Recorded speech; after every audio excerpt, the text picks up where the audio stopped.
ஸ்ரீமதே ராமானுஜாய நமஹ. ஸ்ரீமத் அழகசிங்கர் திருவடிகளே சரணம். கல்யாண் ஜுவல்லர்ஸின் பாக்கியம் தொலைக்காட்சி நேயர்களுக்கு என்னுடைய சிறந்தாழ்ந்த நமஸ்காரங்கள். ஆனந்த ராகமாய் ஓர் ஆன்மீக பயணம். நீங்கள் பார்த்துக் கொண்டிருப்பது உங்கள் பாக்கியம் சேனல். வழங்குவோர் அன்புடன் கல்யாண் ஜுவல்லர்ஸ்.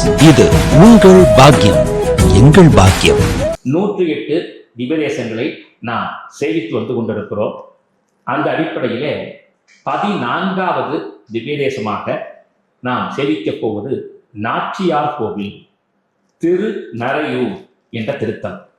பெயரிலேயே மகாலட்சுமிக்கு முதன்மை நிலையை தந்திருக்கக்கூடிய கோவில் என்பதை நாம் பெயரிலேயே உணர்ந்து கொள்ளலாம். திருமங்கையாழ்வார் பாசுரங்களால் துதித்து தொழுத கோவில் என்று இந்த திருக்கோவிலை சொல்லலாம். முக்கியமாக மேதாவி என்ற மகரிஷி தான் பெருமாளிடத்திலே பிரார்த்தனை செய்து கொண்டு தனக்கு ஒரு மகள் பிறக்க வேண்டும், அந்த மகளை நல்ல மணாளனுக்கு மனம் புரிந்து வைக்க வேண்டும், முக்கியமாக வரக்கூடிய மாப்பிள்ளை தன்னுடைய மகளை முக்கியமாக நன்றாக பார்த்து கொள்ள வேண்டும், அதாவது தன்னுடைய மகளுக்கு அதிகாரம் நிரம்பி இருக்க வேண்டும், மனைவியின் சொல்லை கேட்கக்கூடிய மாப்பிள்ளையாக வர வேண்டும் என்று பிரார்த்தனை செய்து கொண்டு தவம் இயற்றினாராம். அதே சமயத்திலே கருடாழ்வார் வருகிறார். மேதாவி தன்னுடைய பெண்ணுக்கு வர்ஜுளவல்லி என்று பெயர் சூட்டுகிறார்.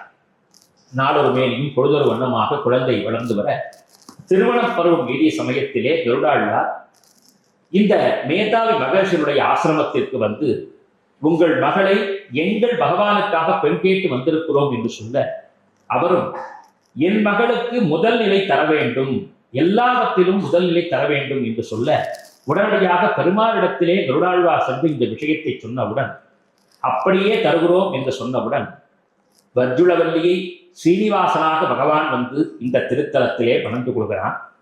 கருடாழ்வான் இதற்கு காரணமாக விளங்கியதால் அந்த பக்ஷிராஜனுக்கு வைணதேயனுக்கு பெரிய திருவடிக்கு முக்கியமான ஸ்தானத்தை கொடுத்து தனி சந்நிதியிலே எழுந்தருள வைக்கிறான். கல் கருடன் என்று சொல்லக்கூடிய அற்புதமான திருக்கோலம். அந்த கருடனை பற்றி சொல்லும் பொழுதே அவர் பங்குனி மார்கழி 2 மாதங்களிலே ஒவ்வொரு நாள் புறப்பாடாகிறார்.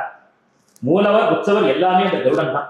அந்த கருடாழ்வார் புறப்பட்டு வரும்பொழுது கர்ப்ப கிரகத்திலிருந்து 4 பேர், வெளியில் வரும்போது 8 பேர், அந்த நிலை தாண்டி வரும்பொழுது 16 பேர் என்று கூடிக்கொண்டே கனம் கூட கூட அப்படியே பக்தர்கள் வந்து திரண்டு வந்து பெருமாளை, அதாவது கல் கருட பெருமாளை தாங்கி வருவார்கள்.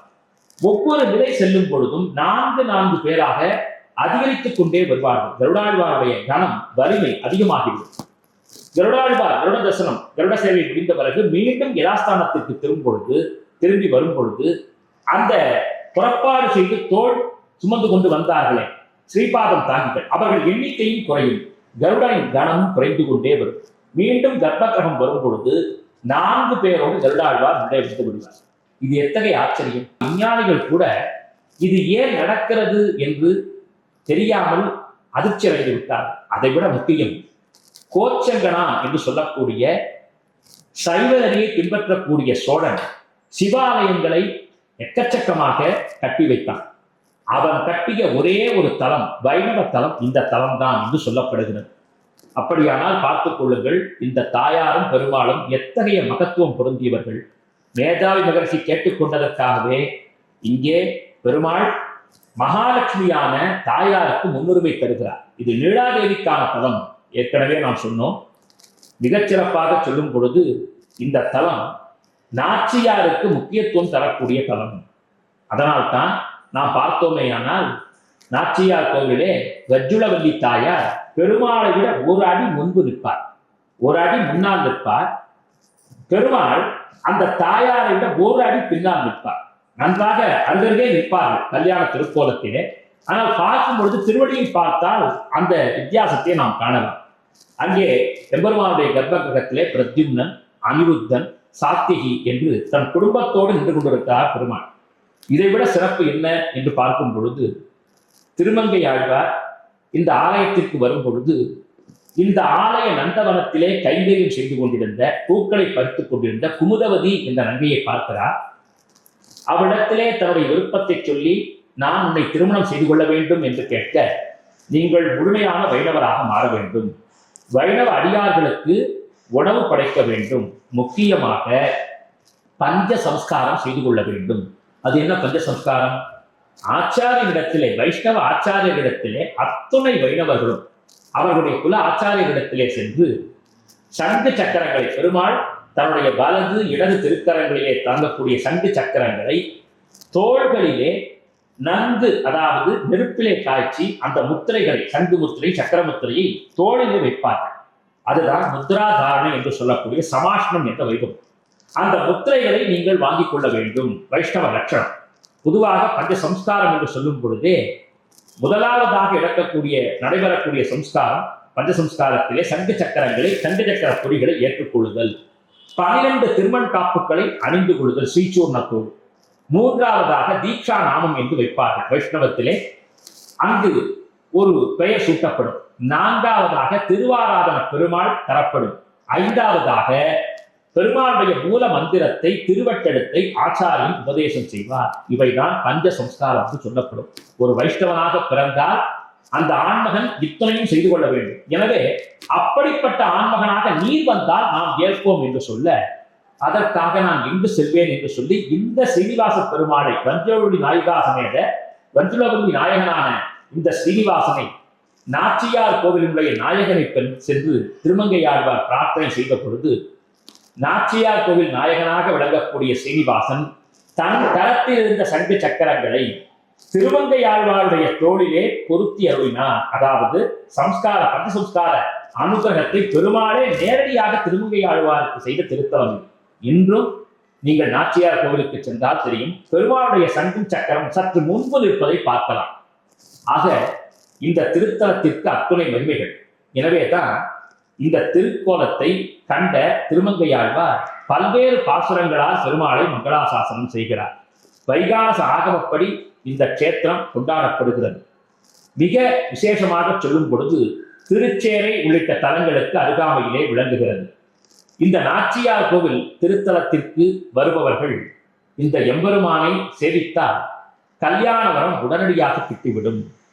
சில பேருக்கு 40 வயது தாண்டி கூட கல்யாணம் நிகழவில்லை என்பார்கள். அப்படிப்பட்டவர்களுக்கு கூட இந்த தலம் ஒரு அருமருந்தாக விளங்குகிறது. சில பெண்களுக்கு எத்தனையோ ஜாதக தோஷங்கள் ஏற்பட்டு திருமணமே நடைபெறாமல் இருப்பார்கள். அப்படிப்பட்டவர்களுக்கு கூட இந்த திருத்தலம் ஒரு வரப்பிரசாதமாக திகழ்கிறது. எப்படி மேதாவி மகர்ஷனுடைய குமாரியை பெருமாள் திருமணம் செய்து கொண்டாரோ, அப்படிப்பட்ட ஒரு நல்லதோர் வாய்ப்பை தன்னை நாடி வரக்கூடியவர்களுக்கும் தருகிறார். கல்யாண வரத்தை தருகிறார். வஜ்ரவல்லி தாயார், பெருமாள் இருவரும் ஒரே சன்னிதானத்திலே இருக்கிறார்கள். பெருமாள் வேறு, தாயார் வேறு என்று இல்லை.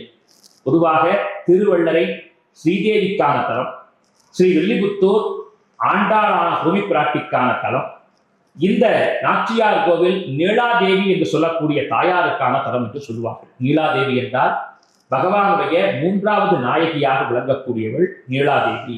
அவள் மிகவும் அமைதியானவள், சாந்தமானவள். எனவே இந்த தாயார் சன்னதிக்கு வந்து சேவித்தால் மனதுக்குள்ளே ஒரு அமைதியும் நிம்மதியும் கிடைக்கும். பெருமாளை ஆராதிக்கக்கூடிய ஒரு அற்புதமான நல்ல பக்தி வளரும். ஒரு உண்மையான வைணவர் எப்படி இருக்க வேண்டுமோ அப்படிப்பட்ட எண்ணங்களையும் குணங்களையும் நமக்கு இந்த தலம் வழங்கும். எனவே திருமங்கையாழ்வார் கொண்டாடிய இந்த நாச்சியார் கோவில் திருத்தலத்தை நாம் சென்று சேவிக்கின்றால் நாக தோஷங்கள், கருடாழ்வார் தன் திருமேனியிலே அஷ்டநாகங்கள், நவநாகங்களை கொண்டிருக்கிறார். எனவே எப்படிப்பட்ட நாக தோஷம் என்றாலும், கலத்திர தோஷம் என்றாலும், கால சர்ப்ப தோஷம் என்றாலும், இந்த கருடாழ்வானுக்கு நாம் அமிர்த கலசம் என்று சொல்லக்கூடிய சிறப்பு மிகுந்த பிரசாதத்தை சமர்ப்பிப்பதன் மூலம் அந்த தோஷங்கள் நம்மிடமிருந்து அகன்றுவிடும். சூரியனை கண்ட பனி போல. எனவே கருடாழ்வாருக்கு ஏற்றம் தந்த தலம், திருமங்கையாழ்வாருக்கு அவரை வைணவராக மாற்றிய திருத்தலம், மேதாவி மகிழ்ச்சியின் குறை தீர்த்த திருத்தலம், வர்க்குணவல்லியான மகாலட்சுமியை, நீலாதேவியை முன்னிறுத்திய திருத்தலம், பெண்களுக்கு ஏற்றம் தந்த திருத்தலம் இந்த நாச்சியார் கோவில். எனவே இன்னும் ஒரே வரியில் சொல்ல வேண்டும் என்றால், பெண் குழந்தை பிறக்க வேண்டும் என்று நினைப்பவர்கள் கூட இந்த திருத்தலத்தை சென்று பெருமாள் தாயாரை சேவித்தால் அவர்களுக்கு பெண் குழந்தை பாக்கியம் கிடைக்கும். ஏனென்றால் திருமணமான தம்பதிகளுக்கு முதலே பெண் குழந்தை பிறந்தால் மகாலட்சுமியாகவே சொல்லப்படுகிறது. எனவே சிறப்பு மிகுந்த பெண்களுக்கு ஏற்றம் தரக்கூடிய இந்த நாச்சியார் கோவில் திருத்தலத்தை சேவித்தால் திருமகளோடு கூடிய திருமகள் கேள்வனான திருமாலும் நம் இல்லத்திற்கே வந்து விடுவார் என்று சொல்லி நாம் எல்லோரும் நாச்சியார் கோவில் செல்வோம், நாராயணனை அந்த வஜ்ரவல்லியை துதிப்போம் என்று சொல்லி நிறைவு செய்தோம். ஆனந்த ராகமாய் ஓர் ஆன்மீக பயணம். நீங்கள் பார்த்துக் கொண்டிருப்பது உங்கள் பாக்யம் சேனல். இது உங்கள் பாக்யம், எங்கள் பாக்கியம். வழங்குவோர் அன்புடன் கல்யாண் ஜுவல்லர்ஸ்.